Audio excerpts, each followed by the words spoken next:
أعوذ بالله من الشيطان الرجيم. بسم الله الرحمن الرحيم. إن الله وملائكته يصلون على النبي يا أيها الذين آمنوا صلوا عليه وسلموا تسليما. وشوق سر درود شريف وای.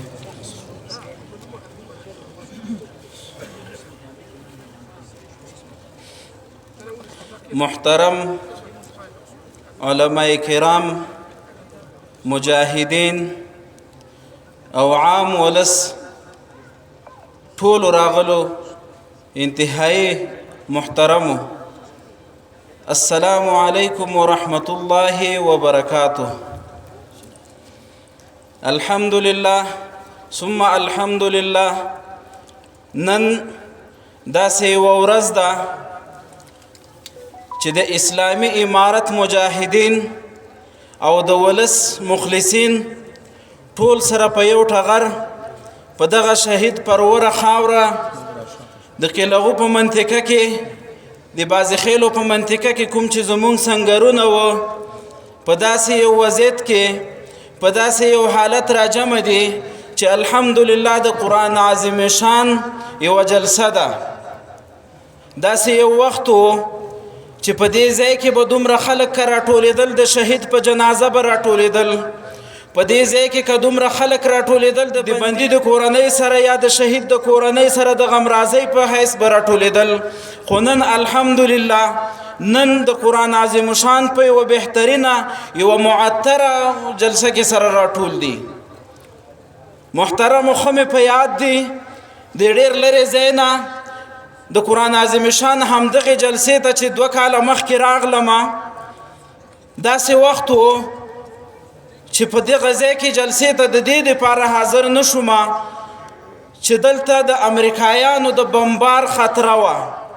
هغه د قندوز د ماشومانو خبره به مو یاد وي چې د قندوز په وړو وړو ماشومانو باندې بمبار وکړي او شهیدان یې کړل. نو په دغه وجه باندې مولوي صاحب ویلې چې الله دې نه کړي دلته هم د عام ولس او مجاهدین او دغه د مدرسې طالبانو ته ضرر ونه رسیږي. خو نن الحمدلله هغه ډار نشته، نن الحمدلله هغه خوف نشته، نن الحمدلله امن دی، نن خوشحالي ده. دا د چا برکت او دا د دغه مجاهدینو د قربانۍ او د دغه مخلصینو د همکارۍ او د دعاګانو برکت و. د الله تعالی نه دا دعا کوم چې الله دې په افغانستان باندې همدغه حالت تر ډیره وخته پورې ولوري. الله دې مونږ نه ناشکري نه کوي، الله دې مونږ نه ناشکري نه کوي چې الله رانه بیرته دغه حالت واخلي.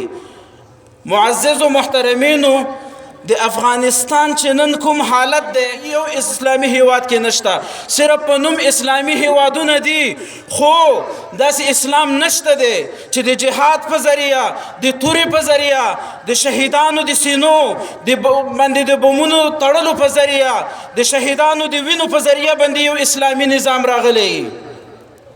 که دا سرخندنه صرف د افغانستان په برخه ده، که دا فخر او افتخار دی دا نن د افغانستان په برخه دی، که دا خوشحالي ده دا نن د افغانستان په برخه دی، که دا سرلوړي ده دا د افغانستان په برخه ده. تاسو وینئ په نړۍ کې یو هیواد دا نشي ویلی چې زه پوره اسلامي هیواد یم. تاسو وینئ په نړۍ کې چې څومره په نوم اسلامي هیوادونه دي دا ټول مستعمره دي، دا ټول د لویو ابرقدرتونو غلامان دي، خو یو افغانستان دی، یو افغانستان دی چې نن سر بلند په فخر باندې، نن په افتخار باندې دا افغانستان د افغانستان مشران د دنیا په هر ځای کې خبره کولی شي. محترمو، دغه غونډه د قرآن عظیم شان په هکله ده. دلته طلبا فارغ شوي دي، دا مدرسې دا د اسلام چینی دي. که تر کوم وخته پورې چې دا مدرسې وي او دا جهادي مرکزونه وي اسلام به تازه وي. مجاهدینو او د مدرسې طلباو، که مونږ او تاسو فکر وکړو چې مونږ او تاسو دغه علم او دغه تکلیف د څه دپاره تېرو چې علم حاصل کو. ما تېره ورځ هم په یو مدرسه کې په ښار کې بیان کړی، یعنی تکراري بیان نه کوم، خو دغه ډېره ښه موقع ده. دغه علم حاصلولو مقصد دا نه دی جومات کې یو امامت وخلو، د علم د حاصلولو مقصد زمونږ او تاسو دا دی چې مونږ په نړۍ باندې حکمرانی وکړو، اسلامي نظام قایم کو. مونږ او تاسو یو دعوه کړې ده چې د الله تعالی په ځمکه د الله تعالی نظام راولو. نو دغه دعوه الحمدلله په افغانستان کې د الله تعالی په دغه پاک ځمکه کې د الله تعالی په دغه سنگر کې دا خبره مونږ ثابته کړله.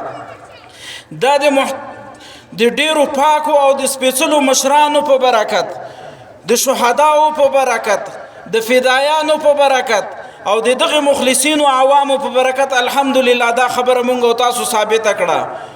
مونږ او تاسو په مدرسه کې علم حاصل کې، نو د دغه علم نه زمونږ استفاده دغه ده چې مونږ او تاسو آینده دپاره په خپله سوچ او فکر، په خپلو سوچونو فکرونو کې ځان سره دغه مواد ولرو چې مونږ به په نړۍ باندې اسلامي نظام قایمو. دا نه چې مونږ به په جماعتونو کې چندو ته د جماعتونو امامتونو ته ناسو، مجاهدینو امامتونه بم کوو، خو زمونږ او تاسو فکر او سوچ به دومره لوړ وي چې مونږ دغه علم حاصلوو، مونږ به د انبیاو وارثان جوړیږو.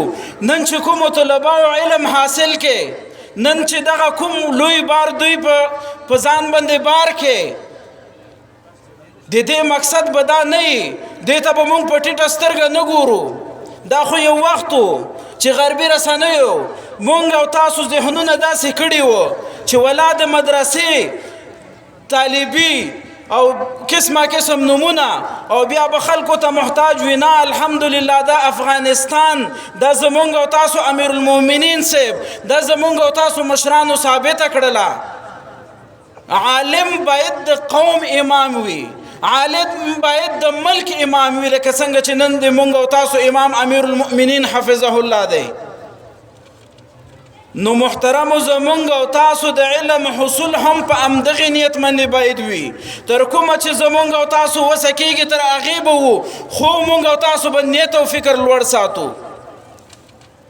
مونږ او تاسو به نیت او فکر دومره لوړ ساتو لکه څنګه چې زمونږ مشرانو ساتلو. نن الحمدلله د تا امیر المؤمنین د ملک حکمران عالم دی، د تا وزیر نن عالم دی، د تا رئیس نن عالم دی، د تا ولسوال نن عالم دی، د تا قمندان نن عالم دی، د تا مجاهد، د تا هر مسؤل نن یا عالم دی یا د قرآن عظیم شان حافظ دی.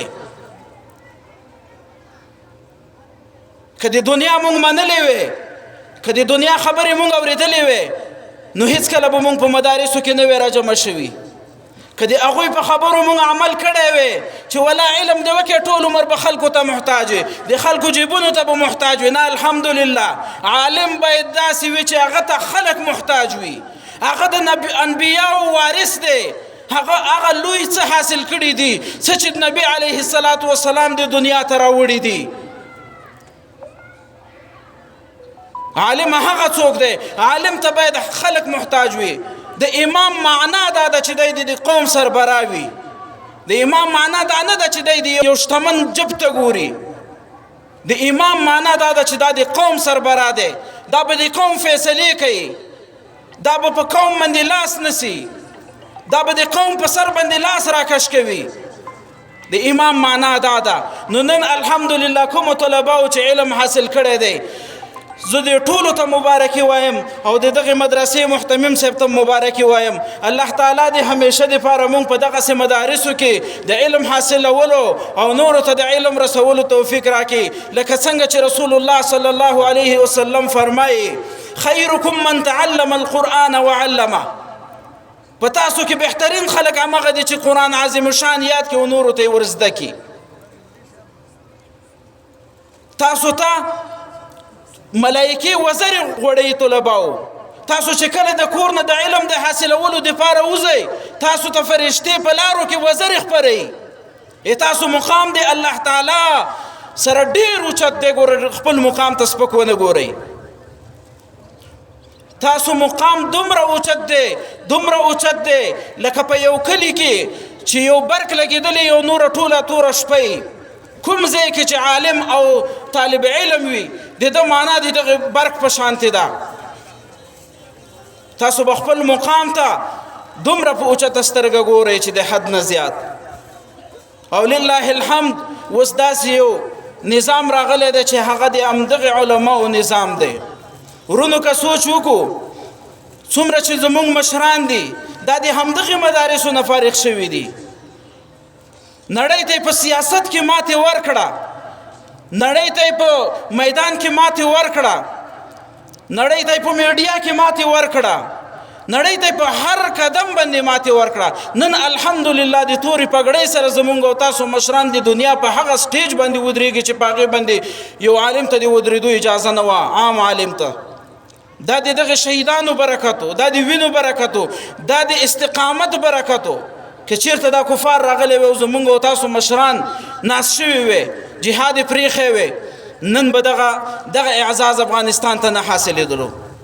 نن به افغانستان د نړۍ اول نمبر هیواد نه ثابتېدلو. نن په نړۍ کې افغانستان اول نمبر هیواد دی چې اسلامي نظام پکې دی.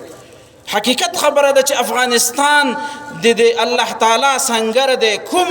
کوم مغرور او کوم فرعون چې نړۍ کې خپل وزري وکي هغه افغانستان ته راشي او الله تعالی ریز مریز کې او افغانان ورباندې قائم کی، افغانان ورباندې کامیاب کی، افغانان ورباندې سرخروی کی. نن الحمدلله ټول نړۍ ولیدله.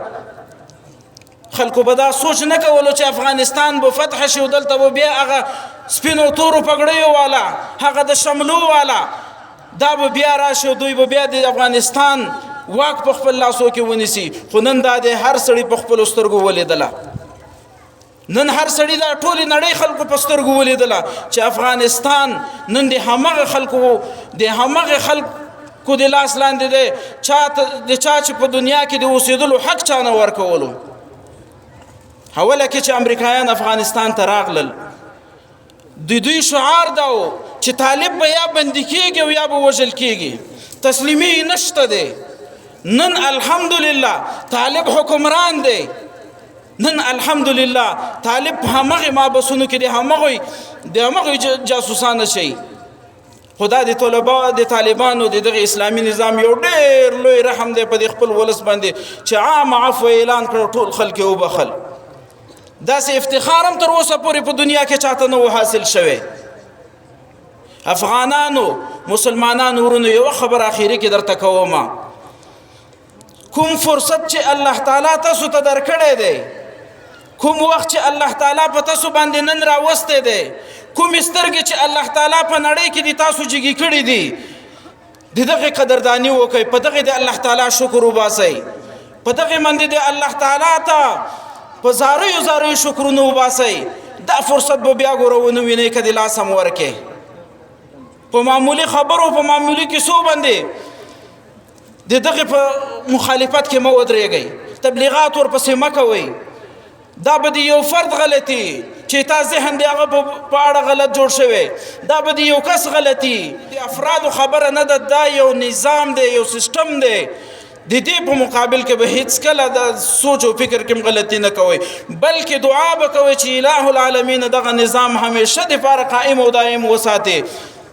همدغه نظام کې د مونږ او تاسو عزت دی. په والله بالله که دا عزت به هیڅوک مو ګوري که دغه فرصت مونږ او تاسو د لاسه ورکړي. وما علینا الا البلاغ المبین.